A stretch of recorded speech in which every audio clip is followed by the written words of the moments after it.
আজকে সকালবেলা ঢাকা যাত্রাবাড়ি থেকে শ্রীনগর উদ্দেশ্যে রওনা দিয়েছিলাম। তো ওইখানে আইসা ইলিশ বাসে উঠছিলাম। উইঠা সেরে বাসে আমি আর আমার ছোটো বোনটা বসে আছি। হঠাৎ করে দেখি একটা ছেলেরে মারতেছে সবাই মিলে। প্রথমে ভাবছি ছেলেটা মনে হয় পকেট মারছে বা কোনো কিছু করছে, কিন্তু পরে জানতে পারলাম আসলে কি এখানে ছেলেটাকে কেন মারছে সবাই মিলে। ওই ছেলেটা আর ছেলের বাবা মিলে তুলার ব্যবসা করে ওর বাড়ি সোনারগাঁও। তো ওইখান থেকে যাত্রাবাড়ি থেকে ইলিশ মাছ আমরা যেটা উঠছি ওইটাতেই মানে উঠবে।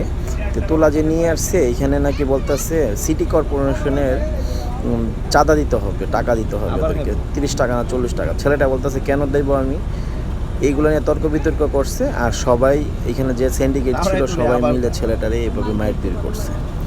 ছেলেটা আসলে একটা জিদ্দি ছিল যে আমাকে কেন শুধু শুধু মারবে। তো বারে বারে ছেলেটারে সবাই পেরে দিতেছে, আবার সবাই মিলেই মারতেছে। এখানে ছেলেটার বাবা ছিল, ছেলেটার বাবা ওরে রাখতে পারতেছিল না।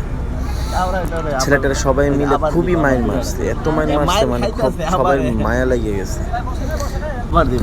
এই যে ছেলেটার আবার মারতেছে, কয়েক দফায় মারছে ছেলেটারে, আইনা মারছে কয়েক দফায়। ছেলেটার বাবা বারে বারে নিতে চেষ্টা করতেছিল বা মায়ের থেকে বাঁচাইবার চেষ্টা করতেছিল, কিন্তু বাঁচাইতে পারেনি। ছেলেটারে অনেক মারছে। ছেলেটা গাড় গোড়ের মধ্যে নখের দাগ বা কিল বসিয়ে দিছে এগুলো। পরে দেখলাম ছেলেটা আমাদের গাড়িতে, আমরা যে গাড়িতে উঠছি ওই গাড়িতে উঠছে ছেলেটা উঠছে। জিজ্ঞেস করলাম কেন মারলো, বললো এরকম এরকম, এই জন্য আমাকে মারছে। ওই যে ছেলেটার বাবা হলো ওইটা। চিন্তা করেন, বাপের সামনে যদি ছেলেটার এইভাবে মারে, কোন বাবার না কষ্ট না লাগবে?